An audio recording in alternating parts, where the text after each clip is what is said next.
So there's this idea, frequency to tune into, which comes from some beautiful pointings and noticings of the beautiful brother Carl Jung and his work around the archetypes. And what I'm about to say bridges it to modern digital age FOMO. And there's really only one main FOMO, and then everything else is the FOMO around it, which is the fear of missing out on life itself. So this is a byproduct. It's not a byproduct. It's tangled into the fear of death. But it just causes a fractured wobble to reverberate out into the being that causes fear of living life and then fear of not living life. And so rejection of where one is. It's the antithesis of acceptance of self. So it's the antithesis of peace. One could say the epitomized version of stress is the antithesis of peace. This is still the wobble. These are all descriptions of the wobble within duality. Intense chaos as opposed to intense order. And so, there's this piece on the archetypes. If one isn't living their life,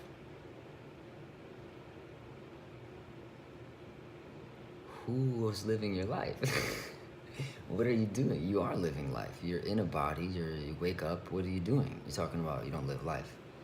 Well, maybe you're not living your life. You're living, or maybe you're surviving, or you're just awake during the day, but that's kind of the idea, is that most people aren't really alive. And so what is the idea? Well, the idea is that they're just an archetype. They're not even themselves, they're just an archetype. When we get locked into these social paradigms, we get filtered into archetypes. So I see it like, so every soul is the sun. It's a holographic universe. The fractal pattern is the pattern through flower, Vesca Pisces, Metatron, Christ consciousness is that, and that's the structure in every single human being. And so a fully expressed or a fully realized human being has that core fractal in the middle, in the center, in between the yin and the yang.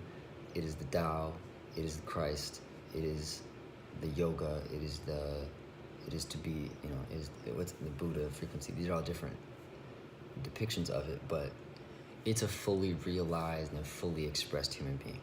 Fully realized and fully expressed are actually two different things. It's a full, I'll say that because that seems to be accurate. It is a full reflection of the divine in the mundane, in the third dimensional, in the humanly world. It is a reflection of the divine. And so this happens only whence is the word, only when the archetype is bypassed. So it's like the outer ring is, there's some type of visual that I think is helpful to picture what is being described as these archetypes and these things. It's like in the center there is this soul, and it's the sun. It's a solar light, diamond, prism, rainbow. And then if one isn't connected to this, then there's this other layer, this outer layer. And the more it gets out, the more generalized the soul's essence becomes. So I see it almost as like primary colors from like a 12-pack Crayola box. That's the 12 on the outside. And then when you get in more, then there's becomes, let's say 24. And then when you get in more, there's 36, and etc. 48, and it keeps fractaling in. So there's more definition and more variety of color. And that's why, deep matrix 3D trance state, it just looks at black and white, both socially, politically, humanly, pigmented,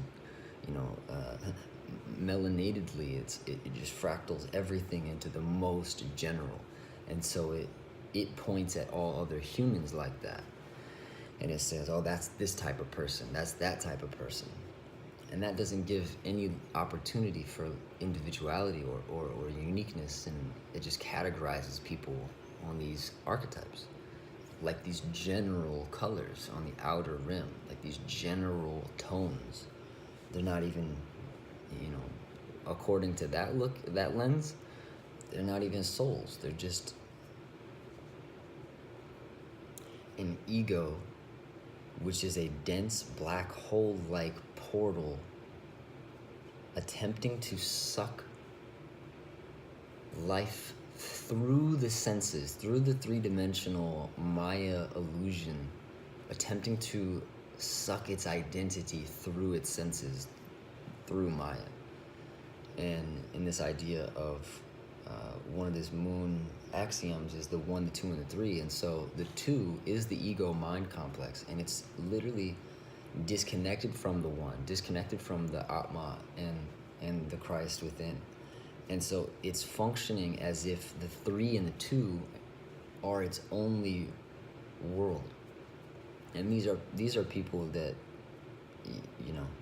they wouldn't be able to articulate to you what their belief is regarding God or spirituality, and they probably call other people spiritual people. Yeah, well, they're spiritual. And it's like, wow, what an intense generalization. And even the implication of that generalization is like, well, you're not? How are you alive right now? What are you embodied with?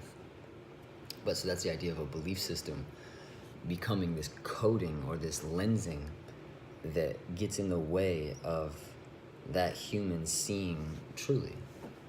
They're not seeing truly. Their lensing has now got in the way and generalized life into these outer rim archetypes.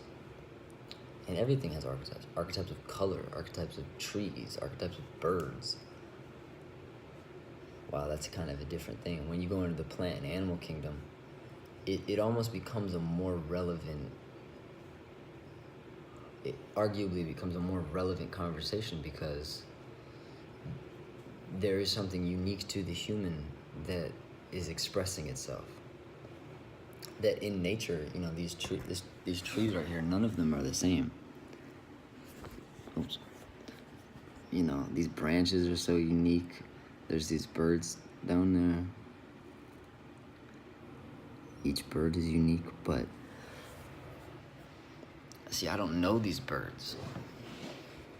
I can spend time with a tree and I can see that the tree is already very unique. It's big, It's going through some things, and a lot of its personality is exerted through its physical existence.